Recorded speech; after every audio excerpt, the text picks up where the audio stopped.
So let's have a little chat, shall we? Let's have a little occult chat. This is your host, The Occult View. Yes, I'm back the next day because I got some things I want to talk about. So, I want to talk about a multitude of things in this video. Um, I want to talk about bottom shaming. When I say bottom shaming, I'm talking about people who say that as a bottom, they're being shamed because they like a particular sex act, which means you like, you know, asex. You know what I mean when I say asex? A and then sex. I'm using the abbreviation, because, you can't say certain. Here on YouTube. But let's talk about bottom shaming.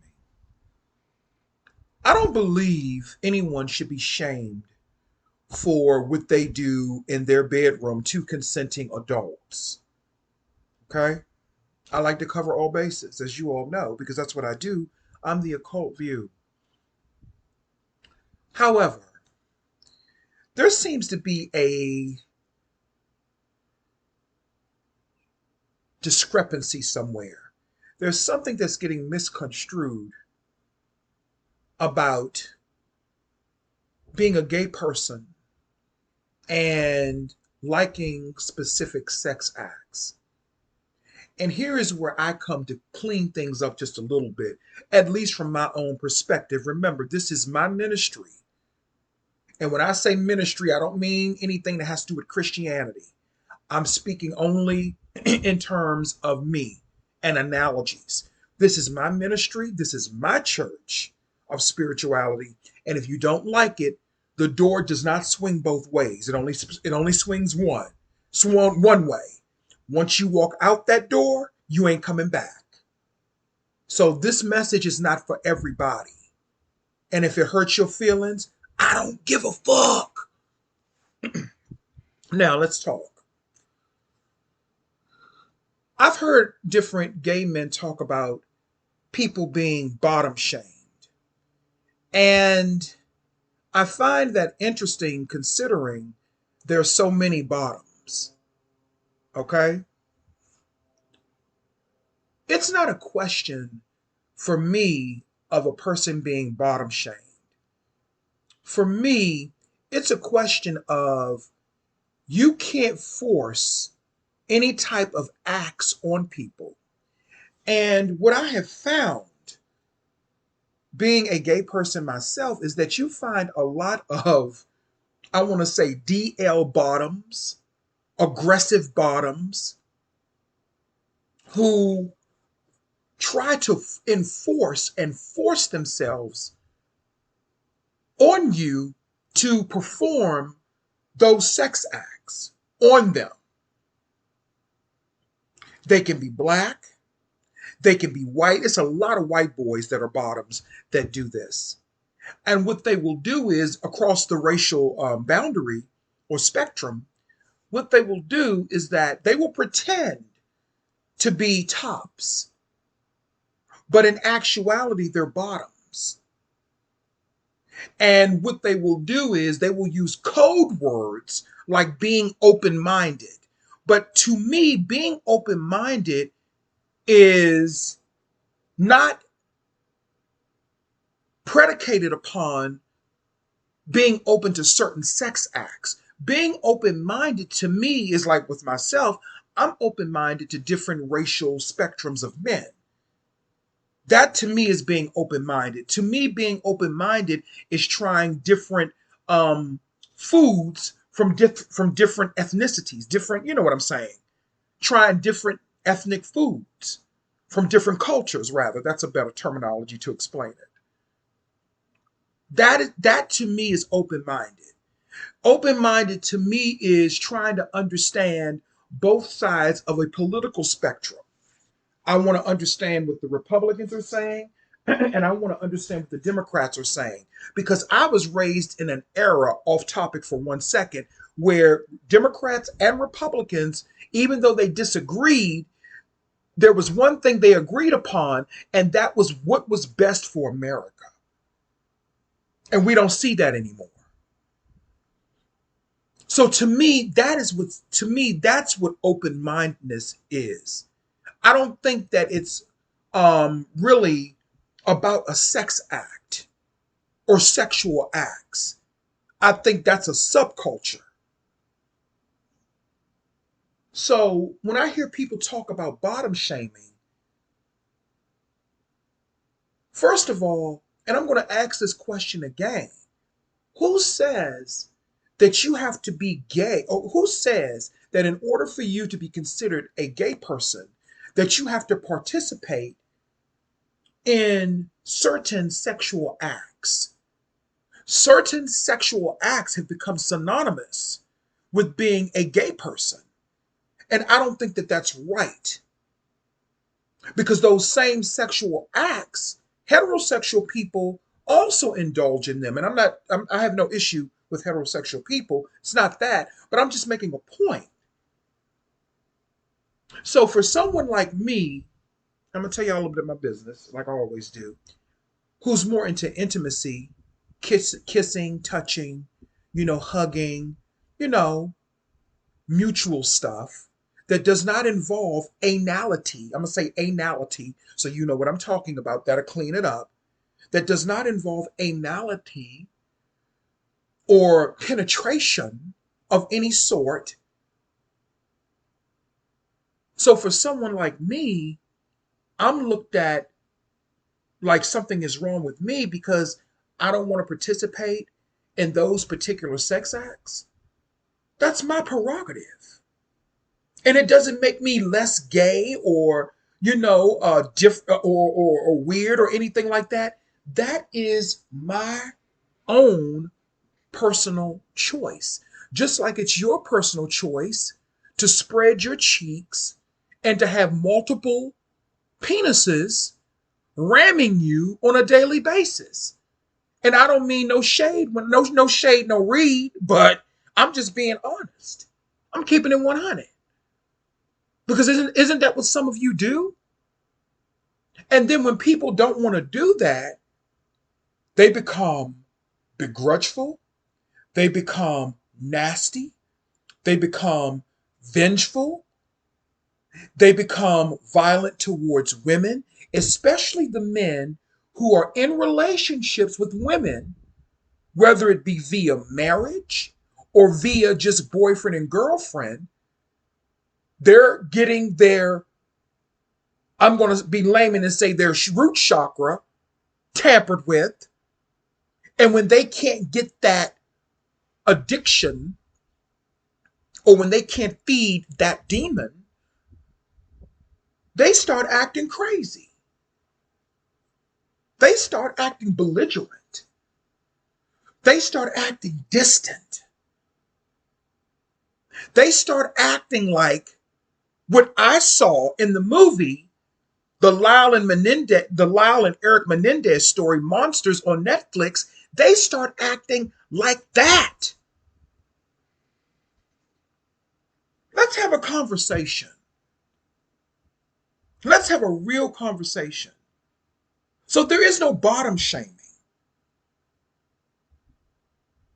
If people don't want to participate in certain sex acts, they don't have to. And what people will do is, especially a lot of these DL men, they will pretend to be something that they're not, only to get close to you to reveal themselves to be a total catfish. And I've talked about sexual catfishing before, but I think it needs to be reiterated because it still happens. I had a guy hit me up not long ago, African guy, dark skin, masculine looking, fine as hell. I thought I was going to get me a little bit on the side, child. I thought I was going to get me some, right? So I asked him, and see, this is where the deceptive nature comes in.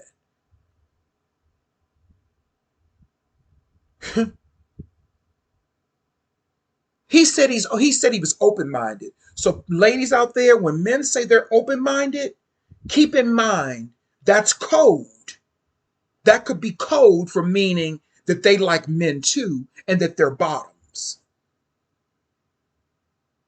Have I ever been penetrated? Absolutely, I'm gay. Did I like it? It depends on the person that I'm with. But that is not something that I go out searching for. That's not something that I do. It could be years before I participate in having anal sex.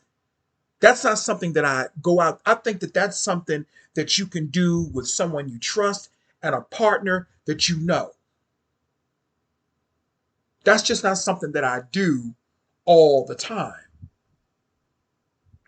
You know what I'm saying?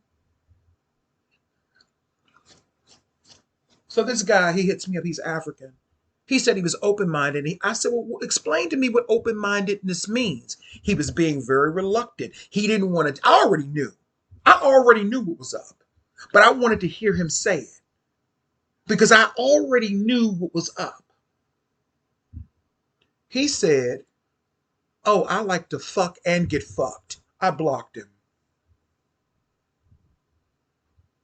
I blocked him because I'm not into bottoms.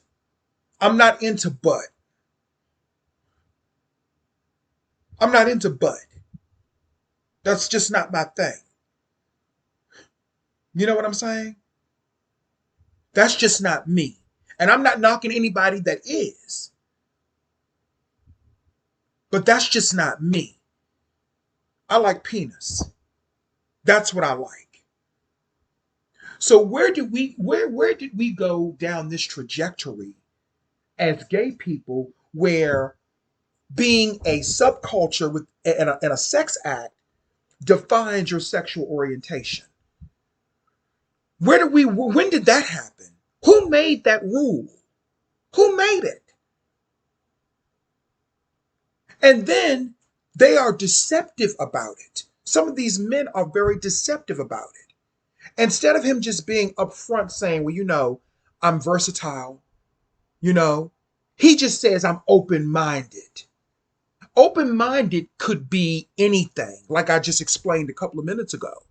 That could mean a multitude of things. And it doesn't have to cover anything sexual, but they've made it into a subculture. That's spell work. That's mental spell work, playing mental games with people.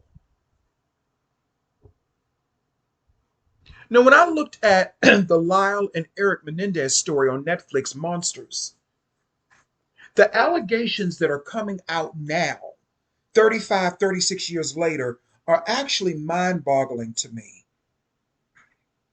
And it just makes me wonder what type of spell work and mind control was going on in the Menendez household back in the 1980s. The 1980s was an era of exploitation, especially of women. Side note, I'm gonna hold my thought on the Menendez brothers, but side note, I went back and I looked at an old movie that I love. It's called Reform School Girls. You all should go and check that movie out. It has B movie stars in it like Pat Ast and Sybil Danning and Wendy O. Williams, who was a heavy metal singer from a rock band called the Plasmatics back in the 1970s. I really love Wendy O. Williams in Reform School Girls. She unfortunately unalived herself many years ago, back in 1998, I believe. And when I went back and looked at Reform School Girls, it was a B movie. But B movies were actually the reality shows, even though they were movies, they were the reality shows of that time. Because B movies really showed you reality and what was really going on in the world as a subculture that your average person didn't know about. Reform School Girls, The Texas Chainsaw Massacre, I Spit on Your Grave. All of those were like B-ish types of movies. And they were showing you the dark underworld of what was going on in the world that we didn't know about at that time in the 70s and 80s. You notice they don't have a lot of B movies anymore. But when I re-examined Reform School Girls, I said exploitation. There was, and there still is, of course, but there was a major war waged on the divine feminine and women in general in the 1980s. That was a major thing. There was a major war declared on women in the 1980s. And it led us to where we're at now. You feel what I'm saying? And I saw that in the movie Reform School Girls, and they used the more aggressive side of masculine women to abuse and exploit other women. And if you go and look at Reform School Girls, you will see that. You know, there was forced lesbianism in that movie. Or I like to say forced homosexuality, woman on woman stuff. There was sexual abuse. We saw all of that. And that movie came out in the late 80s. So when I go back to the Lyle and Erik Menedez story, we didn't know that they were allegedly, and I'm going to say allegedly, being SA'd brutally by their masculine, seemingly straight father, Jose, who was a power bottom. He was a power bottom. And people want to talk about bottom shaming. See, I could go real deep into the spiritual stuff that goes along, the darker type of stuff that goes along with what you all call bottoming. Because I'm an occultist and I'm a spiritualist, and I know these things. And I know what I can do to men by just messing with, I'm talking about grown men. I know what I can do to them by just doing certain things to that part of the body. Because I've done that. And I'm not talking about with my penis. I'm talking about with my finger. I know that that can switch, change, and alter a person's frequency and vibration. So I have to wonder, was Jose Hernandez practicing some type of darker works magically? I'm just asking. Because the abuse that they claimed, that the brothers have claimed, that they were subjected to, at least according to the movie, it was brutal. And it falls in line with what a lot of these so-called elites allegedly do to underage children in order to maintain their wealth and their prosperity. And it just seems like that is the case with Jose Hernandez and the abuse that he subjected his two sons to, Erik and Lyle. Lyle stood up to him the most and told him to stop. Kitty, she knew what was going on allegedly and did nothing to stop it. She did nothing to stop it because she was up under her own spell work. And Chloe Sevigny, she played that role. That's my girl. I love her. They had the right person to play it, a Scorpio. Because Scorpios, sometimes they will see things, but they won't say anything. They'll let things slide. They won't say nothing. And she played that role very, very well. And all of this is alleged. All of this is alleged. I'm only going by what I saw in the movie. And then I have a question. What is Dominique Dunn's connection to all of this? Dominique Dunn was an actress. Okay. Dominique Dunn was an actress in the late 70s and early 80s. She played the older sister in Poltergeist that had the long black hair. And unfortunately, Dominique Dunn was unalived by her ex boyfriend, John Sweeney, who actually got away with it. Her father, I believe his name was Dominic as well. Her father, he had a show that detailed trying to get justice for her or something like that years ago, and he never got justice for her.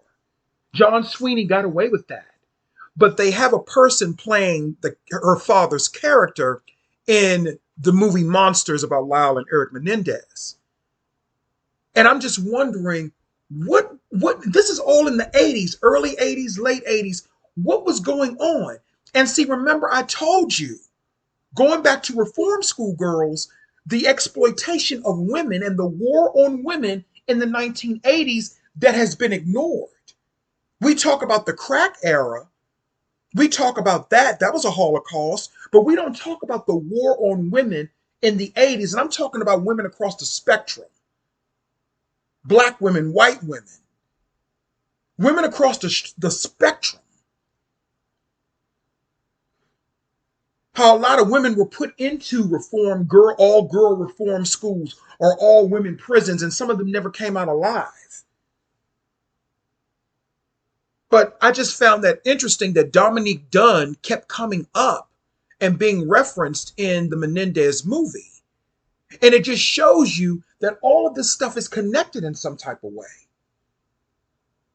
But going back to Menendez, and the abuse that he allegedly inflicted on his sons, he was practicing some form of Romanesque type of energy. He was into Romanesque type of energy, and the Romans, they were involved greatly with brutality and male on male sex. And it was not based upon being gay or being loved. It was based upon conquering another man. That's what it was based upon. And that is where you get your bottoming from. The brutality of anality. That's where you get it from. That comes from the Romans and the Greeks and their practices. Whereas people like me, that wasn't part of our you have to know where the spirit is going. That wasn't part of our practices. Our practices were more about love and compassion and finding love in a human being that's appropriate for you, regardless of their gender. If you happen to fall in love with another man, then that was okay. It had nothing to do with a sex act. That's all Romanesque types of energy. And that's what I saw Menendez. I keep saying Hernandez. That's what I saw in the energy of Jose Menendez. He was practicing Romanesque type of energies. And these were upper elite rich people.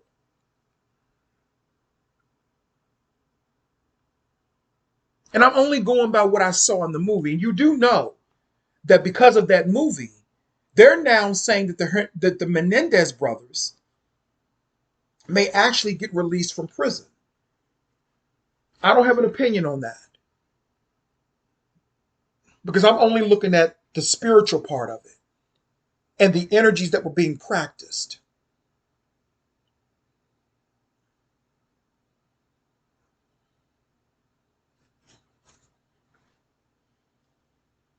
So when it comes to bottom shaming, going back to what I was saying about bottom shaming, it's not that people shame bottoms. It's that energy has a long history that's rooted in trauma and brutality.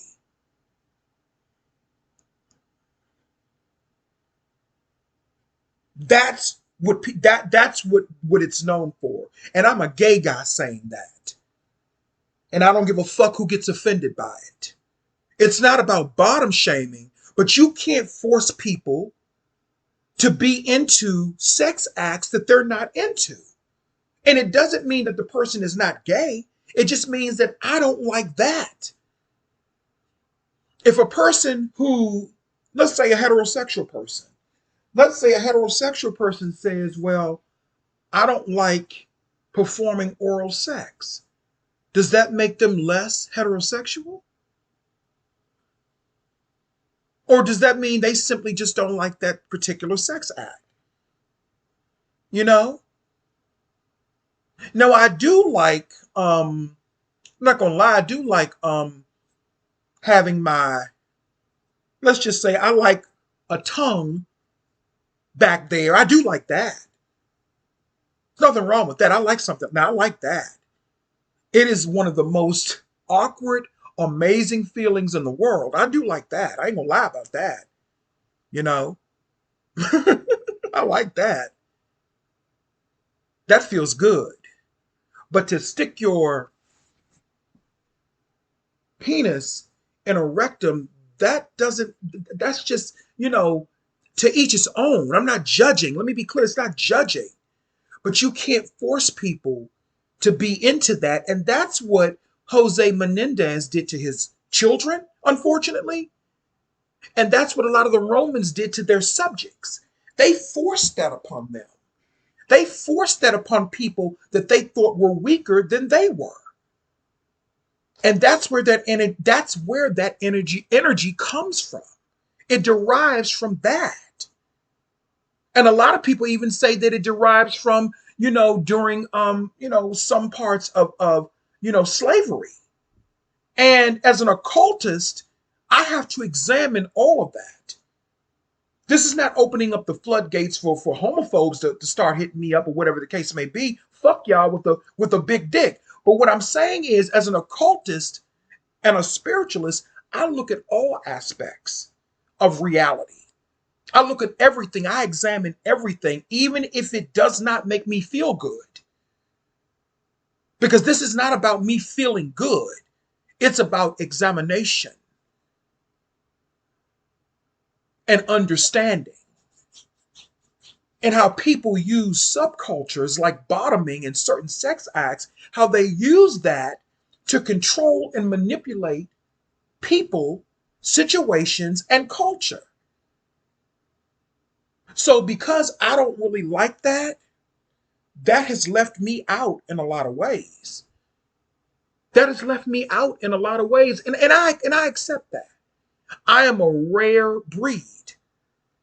I'm a rare breed, and that's okay. I walk alone, and I'm good with that. I'm good with that.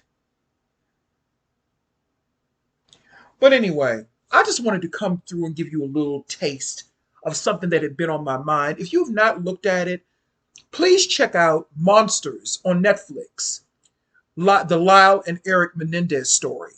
It is very interesting and it is very graphic. And some of you that are young, that are occultists, you need to examine that story and look at it from an occult aspect because I see what's going on. I see what led up to them unaliving their parents, even though the allegations have not, I don't know if they're true or not about the essaying and the sexual abuse or whatever, you know. But anyway, I just wanted to come through and I wanted to expound upon that. Thank you.